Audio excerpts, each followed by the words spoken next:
specifically on industry jobs.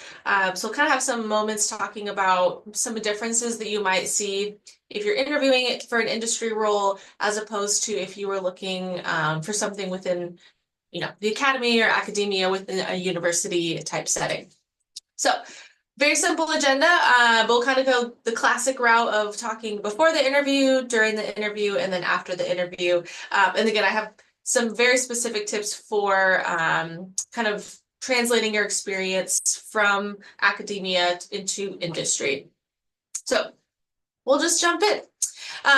We always kind of remind people before the interview to like have that moment to take a breath. Obviously recognize for not all, but for most people, the second you get an interview, while it's, a happy moment, usually it also is triggering an immediate like spike in your blood pressure, anxiety sets in, people start dreading the interview, getting nervous. So just like a reminder, both for industry and in academia, employers do not interview people who are not qualified for jobs.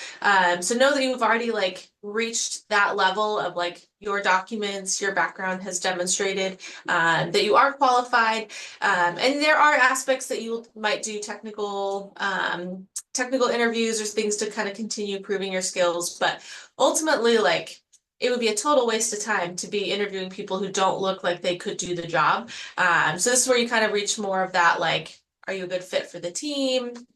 And those types of elements.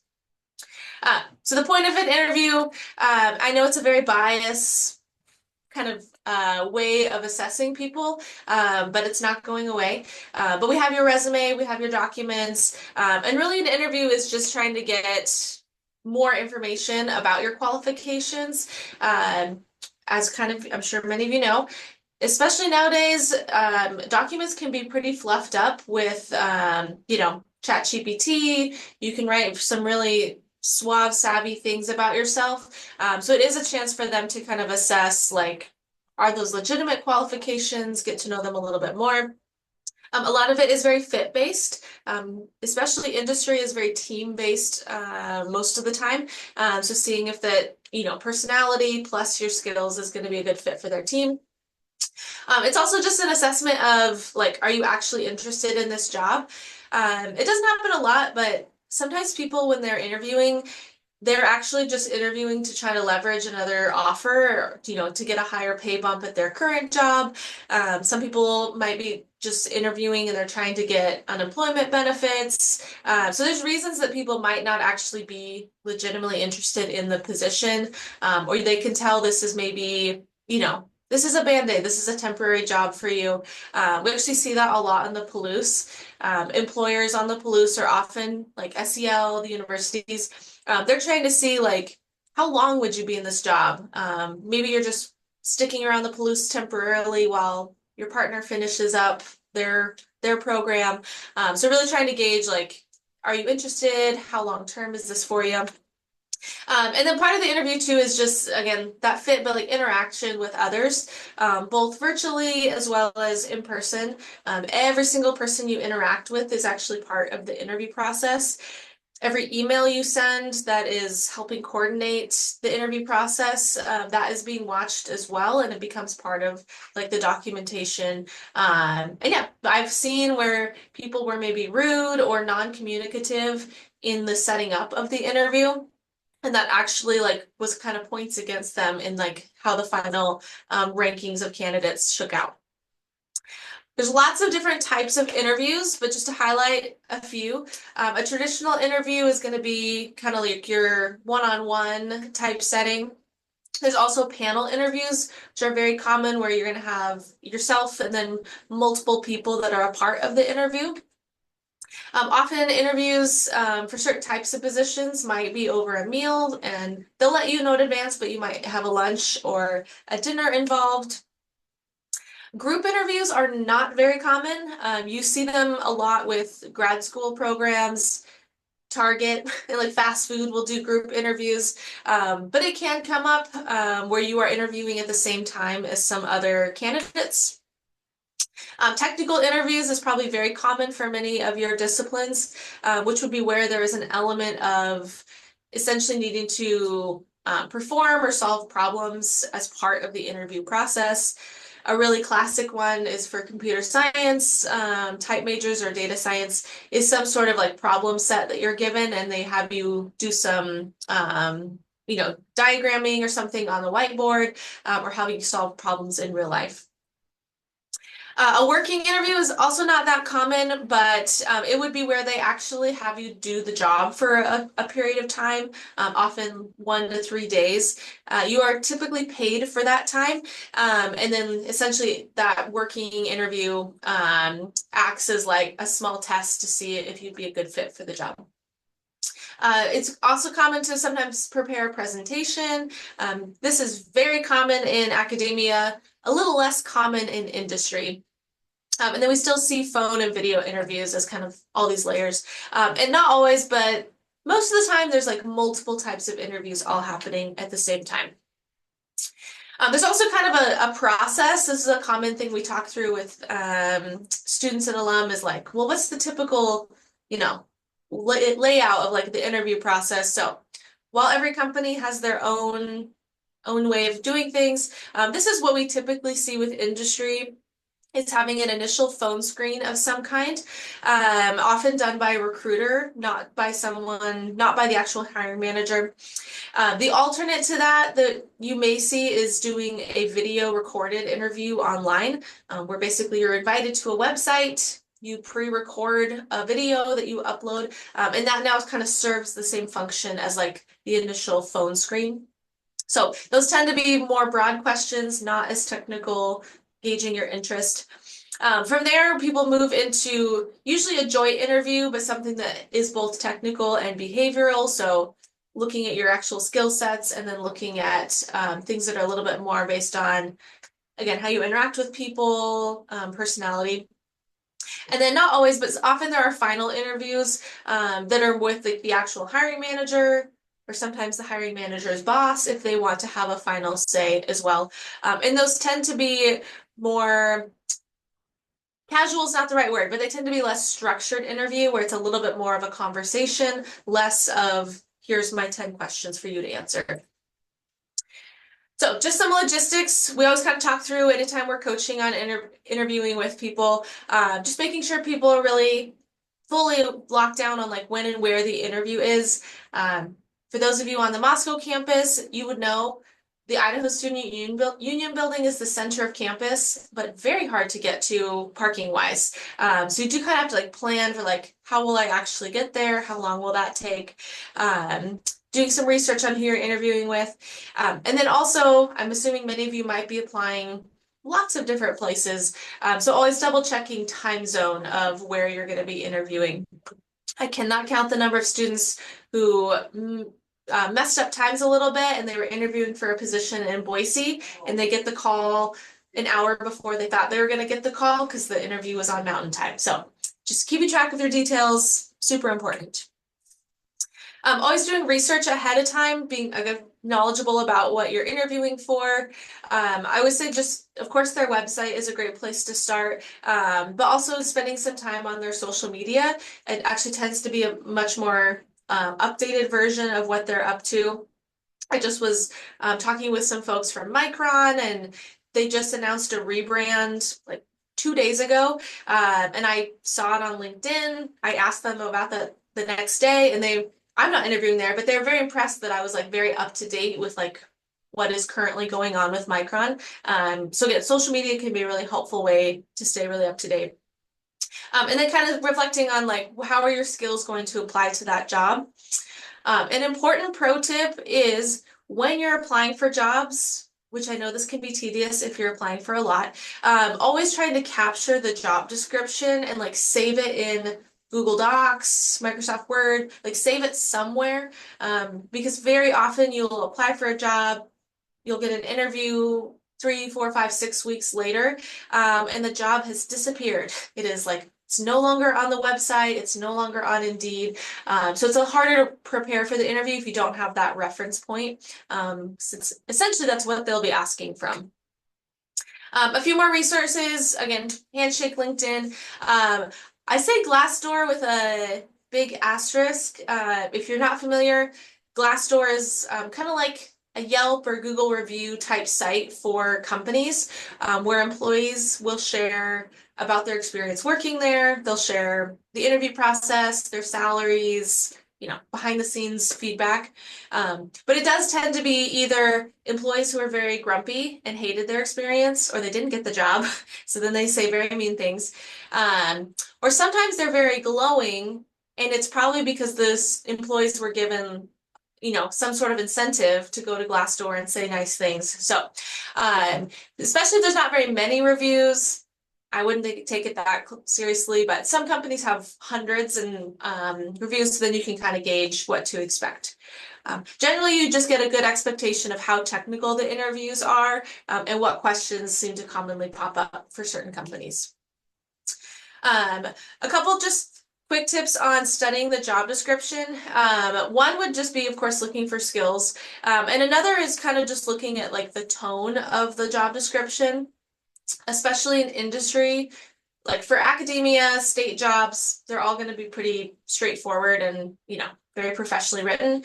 For industry, you are going to see, things that are a little bit more playful or help show the culture of the company. So ideally that does help you prepare for the interview. You want to be yourself, but you kind of know you might, with this example, they call themselves smart, strange, wonderful folks.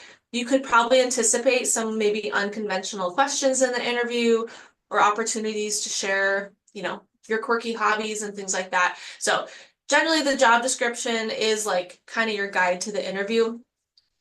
This is something that ChatGPT is like very, very helpful for, is entering, copy pasting the job description into it, positioning that it's the role of the hiring manager for this position and having it spit out 10 or 20 questions that you might expect. Very helpful because it is just using like what ideally the company is using as well as their guide. So again, reflection is a big aspect of how you're preparing. Why you? What strengths do you bring? I know this sounds like very fundamental stuff, because it is. But ultimately, I know Michael could vouch because he's been on hiring committees plenty. It's pretty noticeable when a candidate does not really seem very grounded in like them knowing their own strengths, them knowing like how they're going to actually be a fit into the team. We have some brainstorm worksheets that can really help if writing is maybe how you best process, like get that in writing to kind of be able to articulate like, how do I uniquely fit into this company? What are my strengths I bring to the table? Your strengths question is common. It's asked in a few different ways. That is an awkward one to fumble through, because ideally, again, you know yourself well, so you can kind of rattle off like, yeah, this is what I'm bringing to the table. And then the other question that's really awkward to fumble through is tell me about yourself, which we can talk. I actually have a little bit about that, particularly for more like graduate students and how do you summarize. But that is when you want to have pretty locked and loaded, because it's like, they're going to ask it in some capacity. So I'm curious if anyone wants to throw in the chat, if anyone has ever gotten like odd questions, off the wall questions. Sometimes people get pretty goofy things. Also, I did not see, where am I? There we go.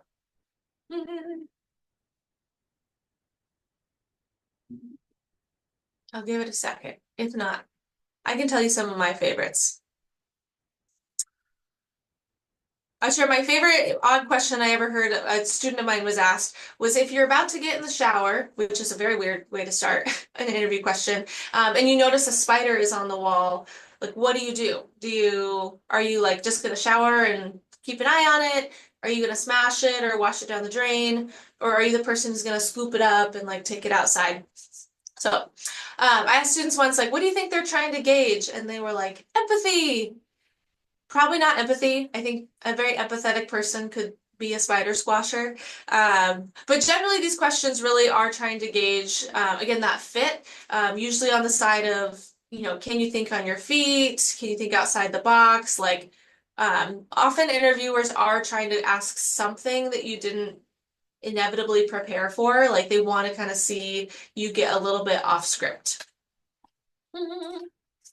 Again, I mentioned we have like a brainstorm worksheet. I think we have this online as well. If not, I need to get that on our website. But it's in the main career services office. Um, I know it's not everyone's style, but I do find writing is one of the best ways to kind of help things sink in a little bit. We also, this is our by far like most popular clicked on thing on our website, like tenfold. It gets like thousands a day. It's crazy. But we have like the top 50 interview questions that employers ask. And this is actually specifically like we've surveyed employers who come to the University of Idaho Career Fair. And these are the ones that came up specifically. So these would be, again, very industry focused, especially, which tends to focus heavily on teamwork, conflict. A common one is like, what are you proud of? They like to see accomplishment. Okay. I'd be remiss, every interview presentation probably you ever hear is always going to talk about the STAR method. So just to kind of walk through, this is like the tried and true best practice for answering behavioral based interview questions. And basically those are questions that start with, tell us about a time, describe a situation where, they're all based on your past. And the premise of behavioral questions is that your past behavior is a predictor of your future behavior.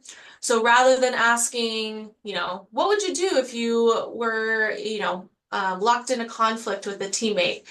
You could kind of say anything, right? You could say very lovely things about your great approaches to conflict management and all the things you might do. So rather than ask that, which is less predicting, they're going to flip the question and ask, tell us about a time you had a difficult situation with a teammate or engaged in conflict with a teammate. So now you're forced to tell a story. These are the questions that usually people are most nervous about, is because you have to draw from your real experiences. And then you then have to like use this method where you're telling a story and making sure you're fully telling the story, but also communicating what they are actually looking for. So the STAR method, just to walk through, STAR is like each of the steps. So the first is just setting the situation. I kind of just am like, it's like set the scene, basically let the interviewer give them enough information that they actually start to mentally picture what is going on. So when this was, were you in a group? If you're in a group, how many were in the group? As much as you can even get to like a location. So, I was working in a lab and we had like 5 different, groups going on in the same setting. I had a team of 5 undergrads and it was each of their first semester in college. Now I can get a good picture of like these small undergrads who don't know what they're doing, bumbling around. So the more detail you can give, the better. The task is kind of getting to like, what's the plot? So what is the situation that you are dealing with? The action needs to focus specifically on what your role in this challenge was. Not often, but sometimes people will accidentally give credit to like others and they will, talk about how great their teammate was or how great their major professor was at resolving the situation. So make sure like the action is really focused on your decision making, your conflict resolution, or whatever skill you're trying to highlight. And then the most important is the result, which is both literally what happened, like how did this situation resolve? But ultimately, I always use the phrase like, don't leave your answer in the past. So kind of like, why are we telling this story in the first place? Like, what was your takeaway from this? How have you put it into play in later situations? So this doesn't mean it has to be a super cheese ball like, and from this I learned to always set expectations with my team. But ultimately it is more effective if you share the story and say, gosh, ever since I had this lab group where, things ended up being very last minute and we didn't produce, the, final deliverable as effectively as it could. Ever since then, I'm now really, really make sure that we set expectations early in the process. So something that kind of takes that story into the future. So I'll read an example real quick. So the situation, as a full-time undergraduate student at University of Idaho, I was also working part-time as a waiter at Joe's Diner. My senior capstone project required I spend a lot of time outside of class on the project. The task throughout my capstone, I had to carefully balance my time working on the project and my work schedule. So my action, what you did, I created schedules, I used a planner to set aside times to work on both things. And the result, I'm able to keep my GPA exactly where I want to. So overly simplified example, but hopefully kind of walks through those 4 parts of STAR. Um, Major plug, but we do have a new resource through Career Services that all U of I students and alumni have access to called Big Interview. And basically, in the simplest form, it's just AI supported like interview feedback. It actually is using the same tools and algorithms that applicant tracking systems use when you do those types of video interviews.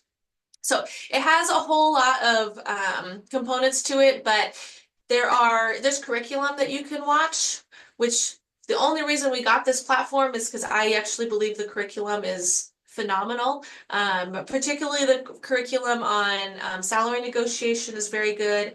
The curriculum for English as a second language is very good, as well as that on like disabilities.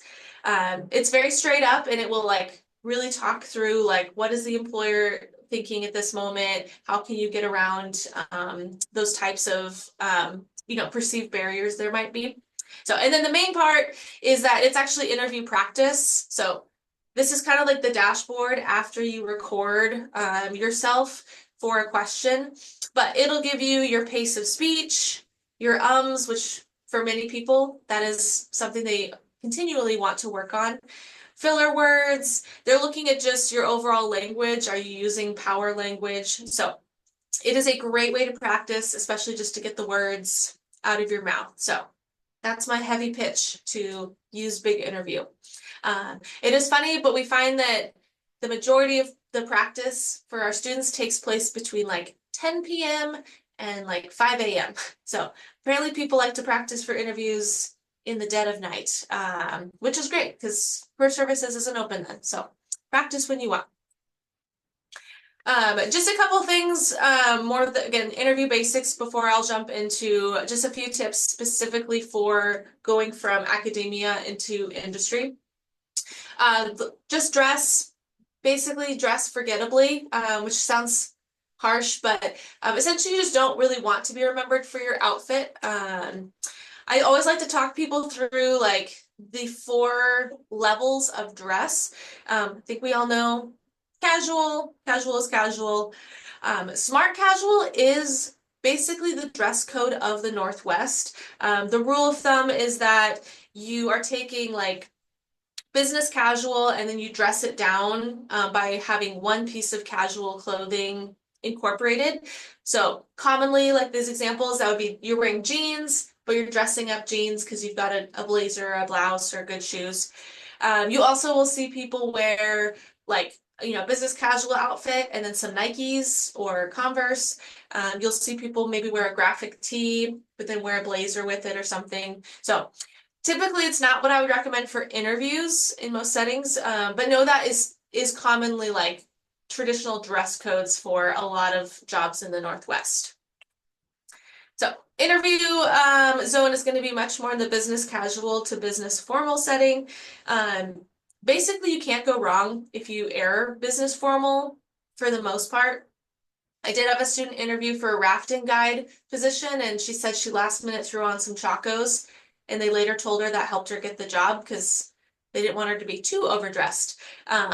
But for most jobs, you're only going to look like you're putting in a high effort with business formal, but typically I think it's like just more structured clothing. So shoulder pads, traditionally, or like a little more squared off with blazers and that kind of thing. And the business casual also typically has more color involved. Like it is okay to wear color. Okay.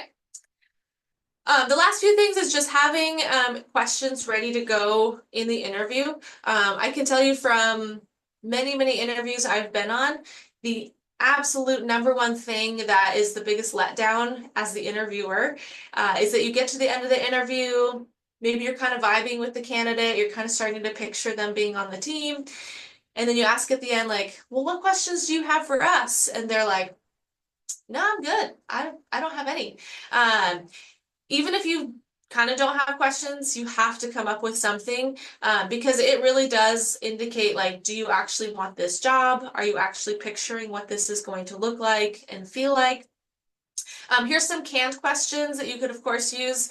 But I always recommend at least one of your questions is not canned. And that would either be you've done some really good research, so you kind of know a couple things going on in the organization.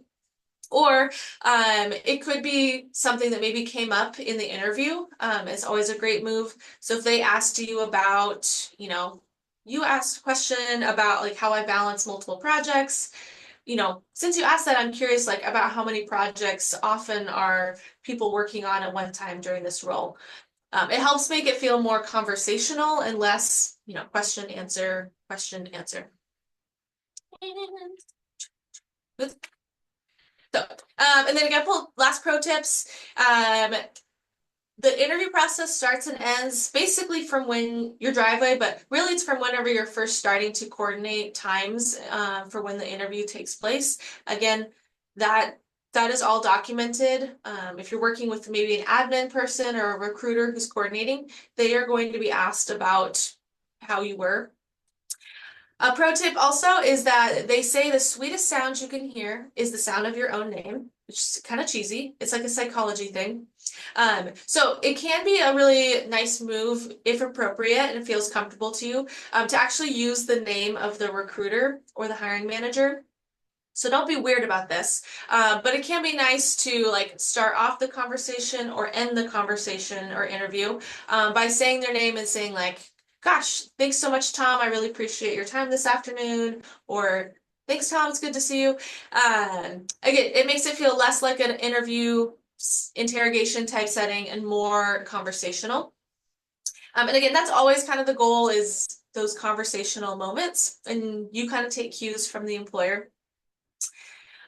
This is a real thing, but I will often see people an hour or 2 days after their interview and I'll ask like, hey, what questions did they ask? What do you remember? And they'll be like, I don't know. I don't remember anything, anything that just happened. So do always take a couple notes afterwards, both on like who was on the call, especially if maybe, or in the interview, especially if maybe it was someone there that you didn't know was going to be there. So writing down their name can be helpful. And then a final tip is more just using body language to your advantage. Body language is the unspoken part where we communicate our interest. So one for like Zoom, making sure your hands show at some point can be helpful. It can be kind of awkward if people are just a talking head. So don't let your hands get crazy, but positioning yourself so that your hands can be seen can be really helpful. And then in in-person interviews, I mean, probably both. They do say that leaning forward is helpful. Naturally, when humans are interested and excited about something, they will lean forward a little bit. Whereas if your back is like glued to the back of your chair, that can convey a lack of interest. So trying to use those cues to help convey excitement about the position, super helpful. Speaking specifically about accomplishments is important. Again, we'll talk about this, but always connecting your experience to the job. And then a plug for a big interview or career services. In Handshake, you can schedule an appointment and we can do either an interview prep where we talk through things or a practice interview if you want more of that real simulated experience. I cannot more highly encourage practice interviews. I myself, and I've seen many people have a couple rocky interviews and then you kind of get in the groove a little bit. So we'd rather have the rocky interview happen in a practice setting and kind of, work out some of the rough edges early where their stakes are very low. Okay, and then just a couple things on virtual interviews. I'm sure this is straightforward, but at the same time, maybe people are getting a little too casual on virtual settings. So making sure your space is quiet. And I always say if things go on, if an ambulance goes by, your cat jumps in, whatever it is better to acknowledge it because the employer has noticed. So just acknowledging without being overly apologetic is helpful. Making sure you close off all of your notifications is a good reminder. I've had many people on interviews have iMessage pop up, so close everything down. Making sure everything is charged. Virtual interviews and phone interviews are nice because you can cheat and you can have, some things written down or a tab pulled up. So make sure you feel in control with it, but it is great to have resources nearby. And definitely your phone in case the call drops and you can quickly get a hold of them. I know it's a cliche, but like making sure you do fully dress up for those interviews. You just never know, and yeah, making a great first impression. And then also just making sure, like, whether it's Zoom or your voicemail, making sure that consistently, like, your name is connected to all of your accounts. It does come up a lot where maybe you're borrowing a laptop and so it's automatically logged into someone else's Zoom account. So changing the name in advance. Because it is just a weird first impression if like someone pops into the Zoom call and it's a totally different name than you were expecting. So as much as you can kind of control those little details, the better. So, okay. And then won't spend too much time on this, but basically do your best to look good on camera. Again, I've been on a lot of virtual interviews where there's probably some pretty fixable things of people just having lighting not really working for them. And then another plug is that we actually do have an interview space on campus that's available in career services. You can just email career services at UIdaho and we can get that reserved for you.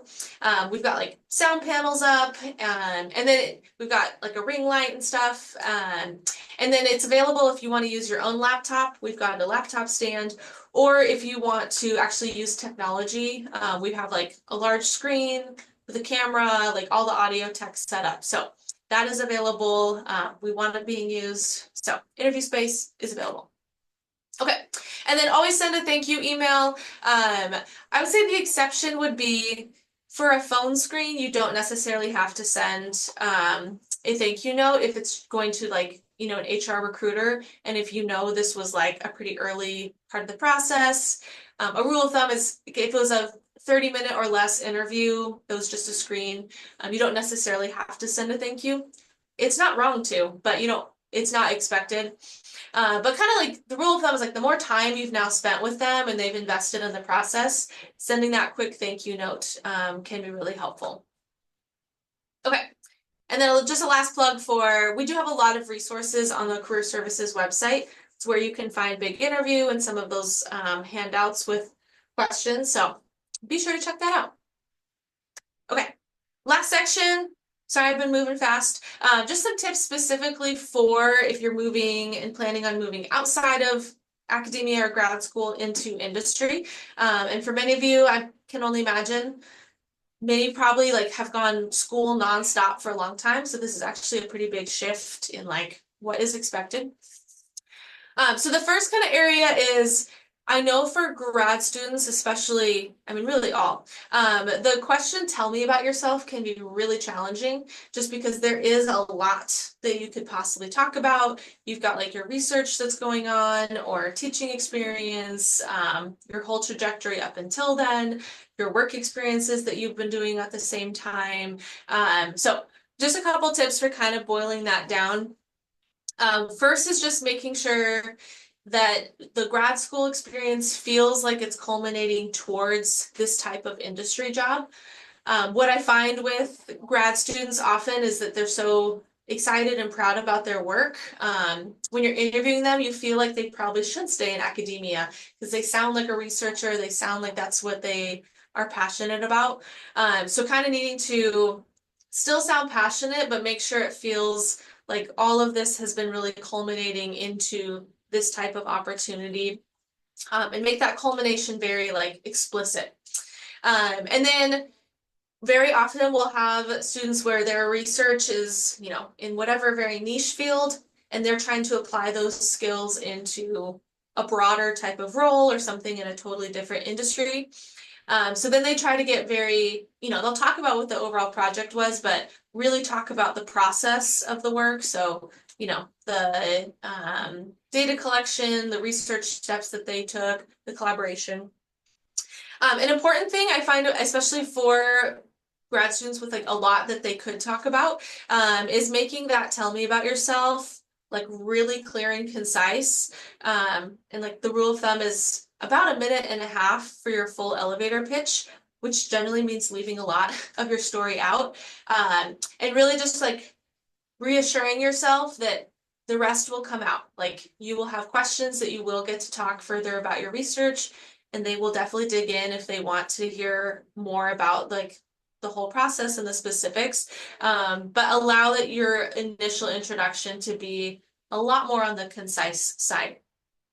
It can be helpful just narrative wise to create like a story out of your research project. So what was like the challenge in the world, or what was the gap in the research that you were addressing, the approach, and then as much as you may or may not have yet, what was the outcome? And again, kind of to reiterate, showing like very explicit motivation for moving into industry is really helpful. And then just a couple examples of kind of pulling out those transferable skills. One is just the context of like, okay, imagine it's a PhD student, they've been doing climate change, water resources work. So if they were asked, like, tell us about your project management experience, rather than just launching into like, yes, I've done this, or here's like my entire project. I had kind of just a brief example of like, this was multiple years, there were multiple phases of the project, including data collection, analysis, presentation, coordination.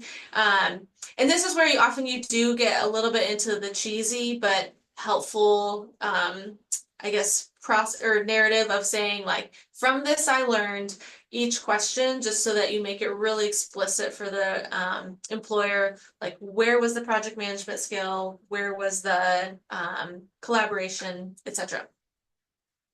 And next was like, tell us about a time you collaborated. So again, trying to have that really concise version. I worked closely with these different types of stakeholders. I communicated complex information to non-experts, which was really critical. Presented updates to all these different stakeholders. So kind of having those prepared examples that are very concise is really helpful. Okay, those are the couple tips I have for transitioning into industry. I didn't have a slide for this because I wasn't sure how I was specifically going to talk about it. So this is just me off the cuff. But another one of the big differences is that depends on the industry, but for the most part, looking at roles at universities, federal and that kind of thing, those are all public search processes, aka everything has to be very well documented, which means it's slow because everything takes a lot of time. But what that means is at any point you could do a public records request and say, hey, University of Idaho, I would like to know why I wasn't selected for this position. And they have to go through the process where they can see documentation of how you scored opposed to other candidates, seeing that there was a fair search process based on like equal opportunity. So that is all got to be recorded, record retention. The private sector does not have that. Of course, they do have, equal employment laws that they have to follow. That's why some of those boxes are take place as part of the initial application. But ultimately, like, it pains me. My husband's an engineer, and he can just kind of cherry pick which people he wants to even give an interview to. There's no like, oh, we have to rank people and we have to interview the top 3. They can just kind of pick like, oh, this person, this other person knows.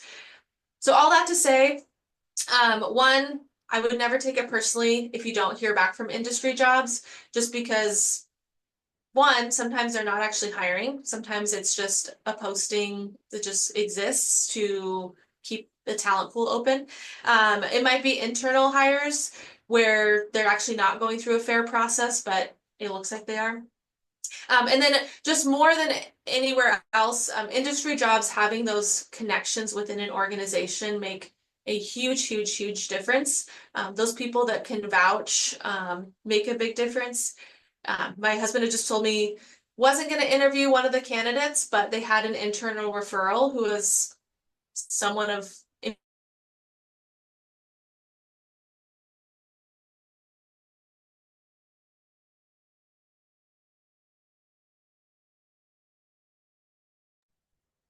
I think Jen might.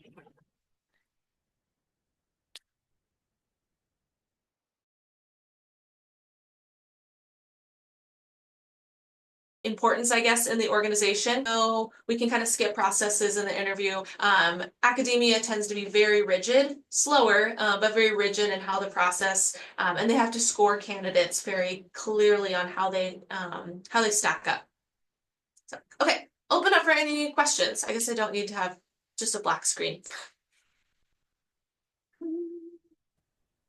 Yeah, so I guess I think you kind of addressed it already, but uh I went to career fair yesterday and there didn't seem to be a lot of companies that were looking for people like with a PhD or graduate experience. They're all like, "Oh, you're like your field is too specific, or we just like we don't think that you're gonna really like it here, and so we're just not even gonna try to interview you or talk to you."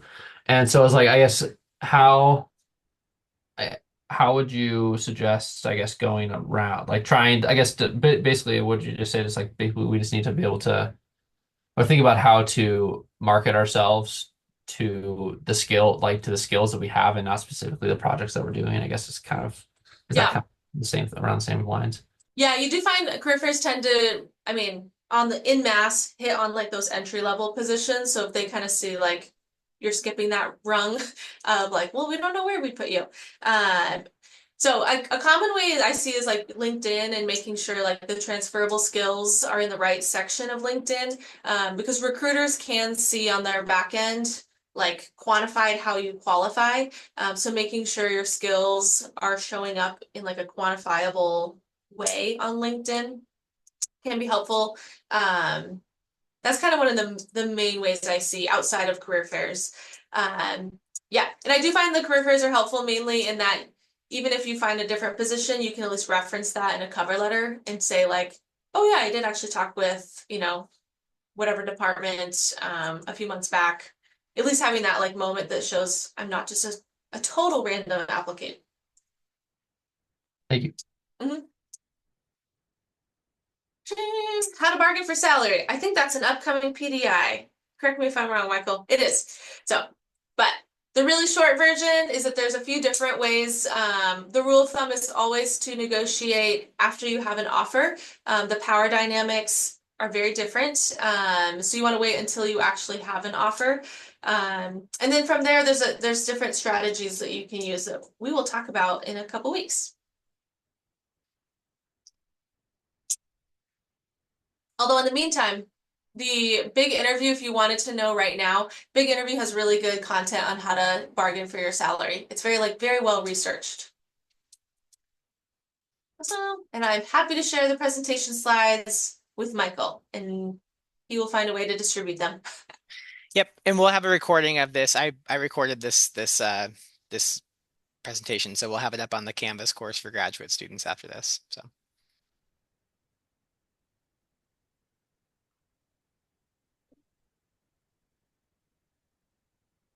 cool. Well, thanks everyone. Again, again could not more highly recommend like practice interviews. Again, just getting practice is like kind of the number one way. And happy to talk more specifically about each of your industries. So thanks everyone. Perfect. Thanks so much, y'all. Thank Bye you. bye.